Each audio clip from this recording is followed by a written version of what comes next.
आइए आज मिलते हैं हम लोग चैप्टर 1 क्लास 12 का चैप्टर 1 ज्योग्राफी, जिसको हम लोग कहते हैं भूगोल का चैप्टर 1 के बारे में देखते हैं। हम लोग चैप्टर 1 का पहला वीडियो अपलोड कर चुके हैं। अगर अभी तक आप लोग नहीं देखे हैं तो लिंक डिस्क्रिप्शन में दिया हुआ है और ऊपर आई बटन में भी दिया हुआ रहेगा। हम लोग पिछले क्लास में पढ़े थे मानव भूगोल किसे कहते हैं, ठीक है। हम लोग मानव भूगोल के प्रकार जाने थे, मानव भूगोल के क्षेत्र जाने थे। अब उसमें एक टॉपिक पढ़े थे जिसका नाम था भौगोलिक विचारधाराएं। ये क्या होता है इसके बारे में हम लोग जानते हैं। तो एक बार रिवीजन कर लेते हैं कि भूगोल में जितनी भी अवधियाँ आए उसमें मानव कितना विकास किया, उस विकास को हम लोग के भूगोल वेता लोग क्या किए, विचारधारा में विभक्त कर दिए, बांट दिए। और जो महत्वपूर्ण विचारधाराएं हैं वो 3 हैं: नियतिवाद विचारधारा, संभववाद विचारधारा और नवनिश्चयवाद विचारधारा। तो इसमें से नियतिवाद विचारधारा को हम लोग पहले समझेंगे, फिर हम लोग संभववाद विचारधारा को समझेंगे, उसके बाद फिर नवनिश्चयवाद विचारधारा को समझते हैं। तो नियतिवाद विचारधारा किसको कहेंगे, ठीक है। नियति का मतलब होता है तकदीर, ठीक है। तो इस विचारधारा के अनुसार मनुष्य का सभी क्रियाकलाप प्रकृति द्वारा नियंत्रित होती है। कहने का अर्थ ये हुआ कि इस विचारधारा में मनुष्य जो था वो सारा का सारा उनका केंद्रित या केंद्र पृथ्वी था। मतलब पृथ्वी जैसा चाह रही थी उस वक्त मनुष्य को वैसा ही करना पड़ रहा था। अर्थात प्रकृति जैसा चाहेगी मनुष्य को वैसा ही करना पड़ेगा। उस समय जब मनुष्य के पास तकनीकी ज्ञान नहीं था तो उस समय अगर उसको ठंडा लगता था या वातावरण अनुकूल हो जाता था या प्रतिकूल हो जाता था तो वो उसको अपने अनुसार बदल नहीं सकता था। इसीलिए कह रहा है कि प्रकृति जैसा चाहेगी मनुष्य को वैसा ही करना पड़ेगा। मनुष्य पूरी तरीके से प्रकृति पर निर्भर होगा और मनुष्य पृथ्वी का दास भी कहलाएगा, क्योंकि जब हम लोग पृथ्वी को अपने अनुसार से ले नहीं सकते हैं तो हम लोग उसका दास ही है। इस विचारधारा को निश्चयवाद विचारधारा भी कहते हैं। ध्यान रखिएगा, क्वेश्चन भी आता है, इंपॉर्टेंट है। नियतिवाद को निश्चयवाद विचारधारा भी कहते हैं। इस विचारधारा के समर्थक, ये समर्थक में भी बहुत क्वेश्चन आता है। 1 नंबर का क्वेश्चन पूछ देगा कि नियतिवाद विचारधारा के कौन है समर्थक। तो इसमें समर्थक है रेटजेल, कार्ल रिटर और हम्बोल्ट। ये हमारे नियतिवाद विचारधारा के समर्थक हैं। इसे मानव का प्राकृतिकरण भी कहा गया है। प्राकृतिकरण इसलिए कहा गया कि मानव पूर्ण रूप से हमारे प्रकृति पे डिपेंड है।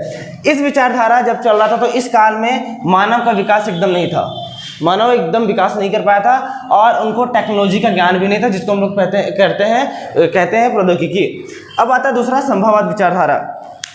संभववाद विचारधारा, इस विचारधारा के अनुसार क्या था कि इसके जस्ट अपोजिट है। अगर इसमें मनुष्य पृथ्वी का दास है तो यहाँ पर स्वामी बन जाएगा। इस विचारधारा के अनुसार मनुष्य पृथ्वी का स्वामी है। स्वामी का मतलब होता है मालिक। अब मनुष्य जो है पृथ्वी से डरेगा नहीं, पहले उसमें डर रहा था, है ना। अगर हल्का सा गर्जना हो जाता था तो लोग डर जाते थे, लेकिन इसमें नहीं डरते हैं, है ना, नहीं डरते हैं। प्रकृति में परिवर्तन कर सकता है। अब मनुष्य जो है इस विचारधारा के अनुसार मनुष्य पृथ्वी में अपना उपयोग के अनुसार, अपनी जरूरत के अनुसार पृथ्वी को बदल सकता है। जैसे गर्मी से बचने के लिए हम लोग कूलर बना लिए, पंखा बना लिए, एसी बना लिए, लेकिन नियति विचारधारा जब स्टार्टिंग पीरियड था तो हम लोग कुछ नहीं कर सकते थे। इस विचारधारा के समर्थक हैं विडाल डिलावलास, इससे भी क्वेश्चन पूछा जाता है। और जिस तरीके से नियतिवाद विचारधारा को निश्चयवाद विचारधारा कहते हैं, उसी तरीके से संभववाद विचारधारा को हम लोग संभावनावाद विचारधारा भी कहते हैं। इस विचारधारा का सबसे पहले जो खोज थे, प्रतिपादक थे, वो हमारे थे फ्रांसीसी इतिहासकार। ध्यान दीजिएगा, फ्रांस के इतिहासकार थे जिनका नाम है लूशियन फ्रेवे। क्या नाम है? लूशियन फ्रेवे। उन्होंने सन 1925 में संभववाद विचारधारा का प्रतिपादन किया था। ये हो गया हमारा संभववाद विचारधारा। एक बार फिर से कि जब मनुष्य पृथ्वी का गुलाम होगा या जब मनुष्य पृथ्वी के अनुसार चलेगा तो नियतिवाद, और जब मनुष्य पृथ्वी को अपने अनुसार चलाएगा तो संभववाद विचारधारा कहते हैं। आगे आते हैं नवनिश्चयवाद विचारधारा में। अब ये अलग है, ये अलग है, लेकिन इन दोनों को मेल को हम लोग कहते हैं नवनिश्चयवाद विचारधारा। कैसे? इसे आधुनिक विचारधारा कहते हैं। आधुनिक का मतलब होता है मॉडर्न, आज के युग का, ठीक है। इसे रुको और जाओ विचारधारा भी कहते हैं, ठीक है। इस विचारधारा इस विचारधारा का प्रतिपादन सर्वप्रथम ग्रिफिथ टेलर ने किया था। ग्रिफिथ टेलर बहुत इंपॉर्टेंट है हमारे भूगोल में, है ना। इन्होंने ही आधुनिक विचारधारा निश्चयवाद विचारधारा की खोज की थी। इस विचारधारा या जो हमारा विचारधारा हम पहले बता चुके हैं कि नियतिवाद विचारधारा और निश्चयवाद विचारधारा के बीच की विचारधारा है, ठीक है। नियतिवाद विचारधारा और संभावनावाद विचारधारा के बीच की विचारधारा है। इस विचारधारा के अनुसार मनुष्य ना तो प्रकृति का दास होता है और ना ही प्रकृति का स्वामी होता है। अर्थात क्या हुआ कि हम लोग पहले पढ़े थे कि इस विचारधारा के अनुसार मनुष्य जो है ना ही प्रकृति का दास होता है और ना ही स्वामी। स्वामी का मतलब मालिक। हम लोग नियतिवाद विचारधारा में क्या पढ़े थे कि मनुष्य जो है पृथ्वी का दास होता है। तो इस विचारधारा में पृथ्वी का या प्रकृति का दास नहीं होता है। संभववाद में क्या पढ़े कि मनुष्य प्रकृति का स्वामी होता है, वो भी नहीं इस विचारधारा में।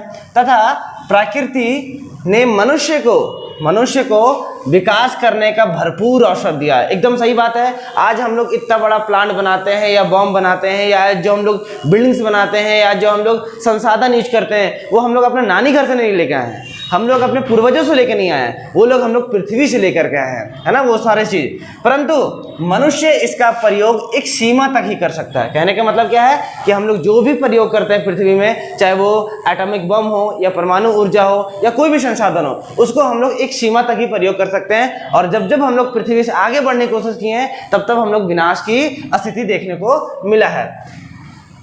ग्रिफिथ टेलर ने इसे रुको और जाओ विचारधारा भी कहा है। हम लोग पहले पढ़े थे कि संभावनावाद विचारधारा को निश्चयवाद विचारधारा को अलग अलग नाम में सारा, है ना। संभावनावाद को संभाववाद विचारधारा, नियतिवाद को निश्चयवाद विचारधारा, और जो हमारा नव निश्चयवाद विचारधारा था उसको जाओ और रुको और जाओ विचारधारा कहते हैं, आधुनिक विचारधारा कहते हैं। तो ये जो रुको और जाओ विचारधारा है वो किसके द्वारा दिया गया था? तो ग्रिफिथ टेलर के द्वारा गया था। इससे क्वेश्चन पूछा जाता है और शायद पिछले जो 12 का 20-22 का सेशन था, नहीं 19-21 का सेशन था, उनमें ये क्वेश्चन पूछा गया है 1 नंबर में कि रुको और जाओ विचारधारा किस का प्रतिपादन किसने किया था?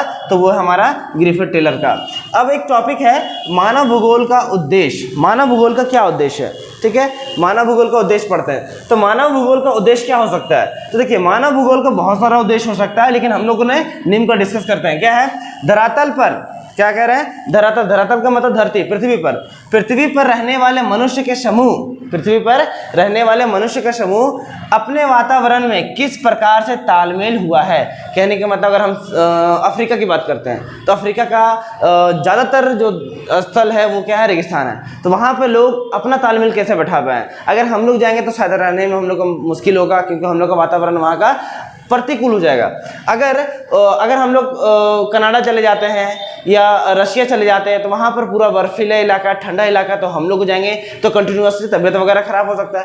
तो जितने भी धरातल हैं वहाँ पे लोगों का समूह अलग अलग होता है और सबका वातावरण अलग अलग होता है। तो उन लोग किस तरीके से अपना बैलेंस बना के रखें, उस चीज़ का अध्ययन करना हमें मानव भूगोल में पढ़ना है। मानव भूगोल की जनसंख्या से संबंधित पक्ष, जनसंख्या बढ़ रहा है, घट रहा है, क्यों बढ़ता है, क्यों घटता है? तो जनसंख्या बढ़ने का 3 कारण हो सकता है, या घटने का प्रवास, जन्म दर, मृत्यु दर, ये 3 हो सकता है। तो उस पक्षों का अध्ययन करना है हमको। भूमि उपयोग प्रतिरूपों का व्याख्या करना है। भूमि उपयोग का जो भी प्रतिरूप, जैसे हम लोग पठार में कुछ लोग रहते हैं, पर्वत में कुछ लोग रहते हैं, समतल जमीन पर रहते हैं, है ना, कुछ नदी घाटी में रहते हैं। तो वो उन सारे स्थानों का अध्ययन करना मानव भूगोल में ही आता है। मानव द्वारा विभिन्न प्रदेशों में किए गए विकास, है ना।